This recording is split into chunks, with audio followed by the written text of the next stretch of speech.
Hello and welcome to another epic review. Today it is the R3K, the 3-round burst energy rifle. One of my favourite looking guns. I think it looks really cool. It's the kind of bullpup design.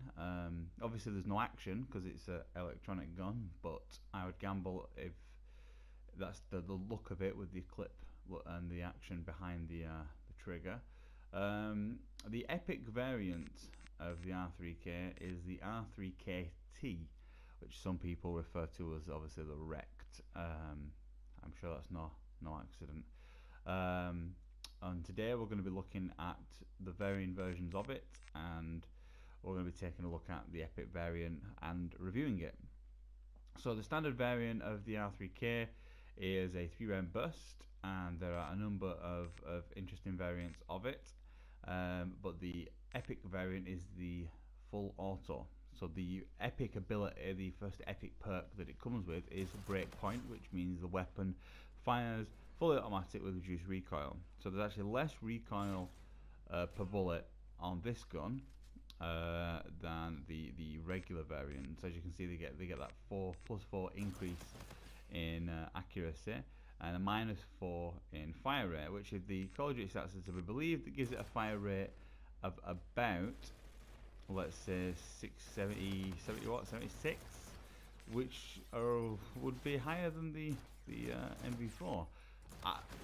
I've done some tests with very different guns to compare the fire rates, and it's difficult to say whether it is faster than the MV4 or the Volk.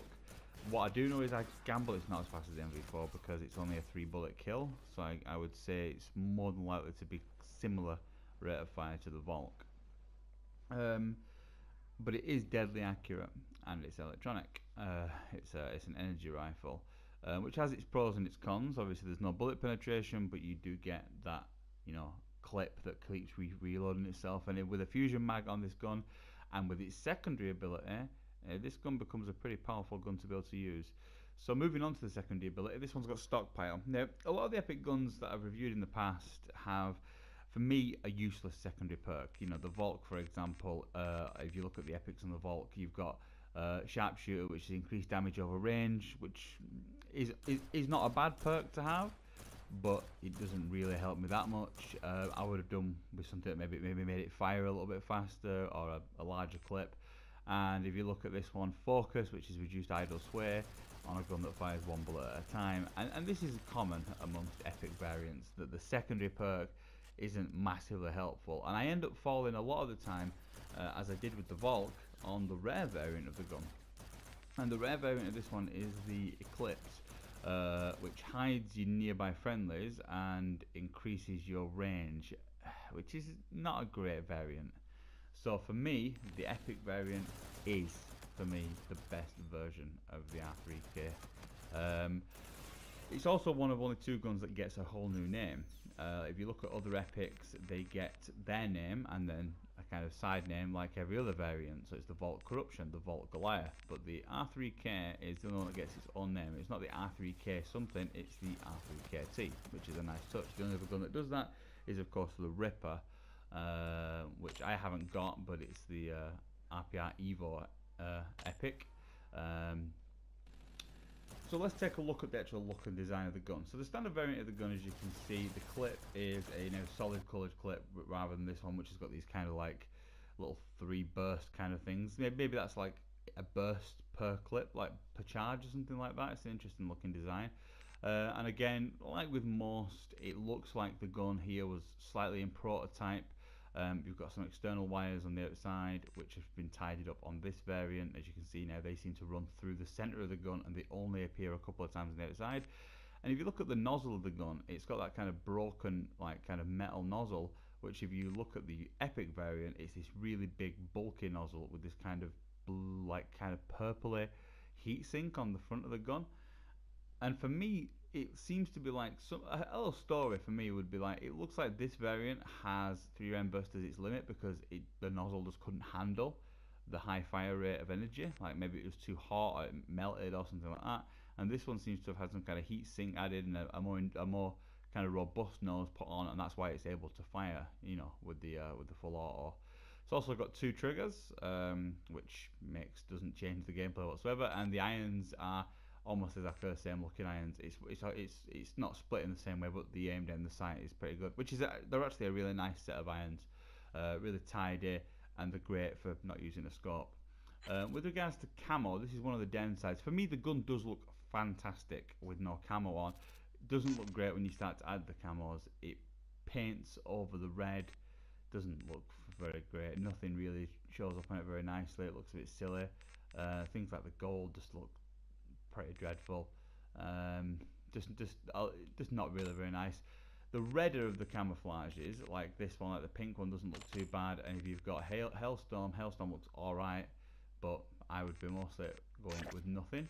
And then the accessories will just clip on just towards the back trigger of the secondary trigger.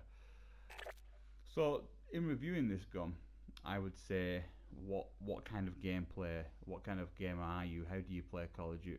If you run and gun, if you play a lot of hardcore, this gun is excellent. It's a one bullet kill from pretty much most ranges, and it fires off fast and accurately with a large 36 bullet energy clip, which again with the fusion mag is more than enough stopping power in hardcore.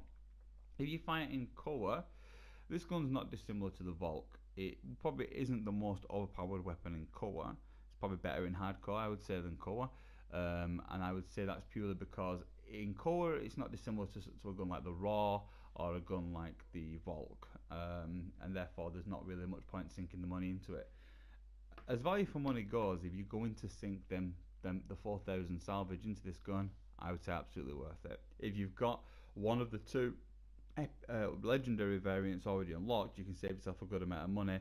There's a legendary variant that you can unlock obviously by either paying for it or hopefully dropping it in a pack. There's also another legendary variant, the R3K Wasteland, which is unlocked only in packs, but that means you've got a better chance of dropping one of those two, and then the first two you'll probably have dropped that by now already anyway. So really it would be saving it up to get your legendary and then dropping the 4,000 salvage, which is what I'm doing at the moment with the Raw. I've got all the Raw variants. I'm saving up the 4,000 for the epic Raw, the Liberty. So for me, this is the best epic gun I've used so far. Absolutely worth the salvage. Looks fantastic. Really good. It is a great gun in core as well as hardcore. If you're like a bit of a distant kind of range killing kind of person, you're probably going to just stick using this variant in its normal form. You know what I mean? The 3 round burst. I'm sure that is a pretty good gun. I mean, they've always been pretty devastating in core with the 3 round bursts, but in hardcore, 3 round bursts aren't the greatest, and this bad boy is just it's a lovely gun for hardcore. And it's also in the new variation they've got now, the team tactical thing. It's down them in one headshot, so really good for that game mode. So that about wraps up my review today of the R3KT. Thank you very much indeed. The next one I'm going to do is probably going to be the Raw Liberty. Thank you very much for your time. Toodles.